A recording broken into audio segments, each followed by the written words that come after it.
கெட்டிமேளம் serial நாளைக்கான எபிசோடில் என்ன நடக்க போகுதுன்னு ஒரு சூப்பரான ப்ரோமோ ரிவ்யூ பார்க்கலாம் வாங்க. என்னோட ரிவ்யூ பிடிச்சிருந்தால் லைக் பண்ணுங்க. அஞ்சலி மகேஷோட கல்யாணம் நல்லபடியாக நடந்து முடியுது. மோனிகாவும் ஜெகனும் தியாவை பார்க்கறதுக்காக போக தியா அவங்க ரெண்டு பேரையும் பார்த்ததுமே பயந்து போய் துளசி பின்னாடி ஒளிஞ்சிக்கிறாங்க. உடனே துளசி உங்களை பார்த்தாலே பயப்படுறான், தயவு செஞ்சு அவளை விட்டுருங்க, நீங்கள் கல்யாணத்துக்கு வந்தது ரொம்ப சந்தோஷம், சாப்பிட்டுட்டு கிளம்புங்க அப்படின்னு சொன்னதுமே மோனிகாவுக்கு கோவம் வருது. நாங்கள் ஒன்றும் உங்களோட கல்யாணத்துக்கு ஒன்றும் வரல, நாங்கள் வேற ஒரு முக்கியமான விஷயத்துக்காக தான் வந்தோம் அப்படின்னு சொல்லி ரொம்ப கோவமாக பேசுகிறாங்க. தியா என்னை பார்க்க கூட மாட்டான், அவளை மட்டும் நீங்கள் சரியாக பார்த்துக்காம போங்க, அப்போ இருக்கு உங்களுக்கு அப்படின்னு ரொம்ப கோவமாக பேச, உடனே துளசி தியாவை எப்படி பார்த்துக்கணும் அப்படின்னு நீங்கள் எனக்கு சொல்லித்தர தேவையில்லை, உங்களோட அட்வைஸ் எனக்கு தேவையில்லை, நீங்கள் கிளம்புங்க அப்படின்னு சொல்லவே மோனிகாவும் ஜெகனும் அங்கேருந்து கிளம்பிடுறாங்க. இன்னொரு பக்கம் வெற்றியோட அன்னைக்கு வெற்றி மேலே ஒரு சந்தேகம் வருது. அப்போது வெற்றி என்ன பண்ணுறாருன்னா துளசியை பார்த்துக்கிட்டே வந்து அவங்க ஃப்ரெண்ட்ஸ் கிட்ட துளசியை பற்றி பேசிகிட்டு இருப்பாரு. இதை அவங்க கவனிச்சிடுறாங்க. வெற்றி துளசியே பார்த்துட்டு இருக்கிறத பார்த்ததுமே அவங்க கண்டுபிடிச்சிடுறாங்க.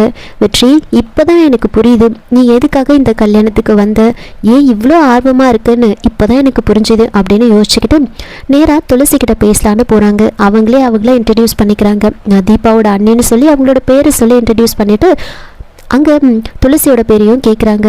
அதுக்கப்புறமா உன் லைஃப்பில் நடந்த எல்லா விஷயத்தையும் அத்தை சொன்னாங்க, ரொம்ப கஷ்டம் அப்படின்னு அப்படியே பேசிகிட்டு இருக்க துளசி என்னோட தலையெழுத்து அப்படி இருந்தால் என்ன பண்ண முடியும் அப்படின்னு பேசிகிட்டு இருக்க அப்போ தியா கூட நின்றுட்டுருப்பாங்க. ஆமாம், இது யார் அப்படின்னு கேட்க ஏன் பொண்ணு தான் அப்படின்னு சொல்கிறாங்க.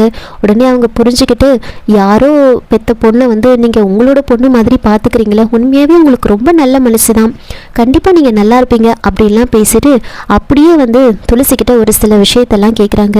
உங்ககிட்ட ஒரு சில விஷயம்லாம் கேட்கணும்னு நினச்சேன், உன்னோட ஏஜ் என்ன அப்படின்னு கேட்க உடனே துளசி அவங்களோட ஏஜை சொல்கிறாங்க. அதை கேட்டுட்டு அவங்க என்ன பண்ணுறாங்கன்னா அப்போது அத்தையோட ஃபஸ்ட்டு கண்டிஷன் அவுட்டு அப்படின்னு யோசிக்கிறாங்க. வெற்றியோட அம்மா புரோக்கருங்கிட்ட சொல்லியிருப்பாங்க, என் பையனை விட பொண்ணு 5 வயசு சின்ன பொண்ணாக இருக்கணும், அதே மாதிரி ஜாதகம் நல்ல பொருத்தமாக இருக்கணும், ஜாதகத்தில் எந்த தோஷமும் இருக்கக்கூடாது அப்படின்னு ஒரு 3 கண்டிஷனை வச்சுருப்பாங்க. இதெல்லாம் யோசிச்சுக்கிட்டு அவங்க அண்ணி முதல்ல துளசிக்கிட்ட ஏஜை கேட்குறாங்க. அதுக்கு அடுத்ததான் உன்னோட ஜாதகத்தில் தோஷம் இருக்கா உண்மையா அப்படின்னு கேட்டதுமே துளசி ஆமான்னு சொல்லிடுறாங்க. அப்போது அத்தையோட அடுத்த கண்டிஷனும் அவுட்டு, ஆக மொத்தம் அத்தையோட மொத்த கண்டிஷனும் அவுட்டு அப்படின்னு யோசிச்சுட்டு இருக்காங்க. சும்மா ஏதோ உங்ககிட்ட பேசணுன்னு தான் அதை கேட்டேன், தப்பாக எடுத்துக்காத அப்படின்னு சொல்லிட்டு தனியாக அவங்க அண்ணி யோசிக்கிறாங்க. ஆக மொத்தத்தில் அத்தையோட எல்லா கண்டிஷனும் அவுட்டு. அப்போது வெற்றிக்கு கொஞ்சம் கூட இந்த துளசி பொருத்தமாகவே இருக்க மாட்டா. வெற்றி, இவ்வளோ நாளாக நீ ஆட்டம் போட்டுட்டு இருந்த, இனிமே நான் ஆட்டம் போட போகிறேன் அப்படின்னு அவங்க யோசிச்சுட்டு இருப்பாங்க. இன்னொரு பக்கம் மகேஷ் என்ன பண்ணுறாருன்னா அஞ்சலியோட அவங்க அம்மா அப்பா கிட்ட ஒரு ரெக்வஸ்ட் வைக்கிறாரு.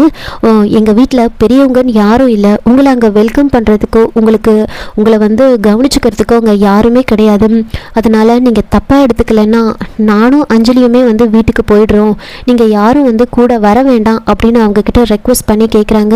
நீங்கள் எல்லோரும் அங்கே வந்தீங்கன்னா உங்களை கவனிக்கிறதுக்கு ஆள் இல்லை, அது எனக்கும் கஷ்டமாக இருக்கும் உங்களுக்கும் கஷ்டமாக இருக்கும் அப்படின்னு சொல்லி அவங்கக்கிட்ட ரொம்ப ரெக்வஸ்ட் பண்ணி நானும் அஞ்சலியுமே மண்டபத்தில் இருந்து கிளம்பிடுறோம் அப்படின்னு கேட்குறாங்க.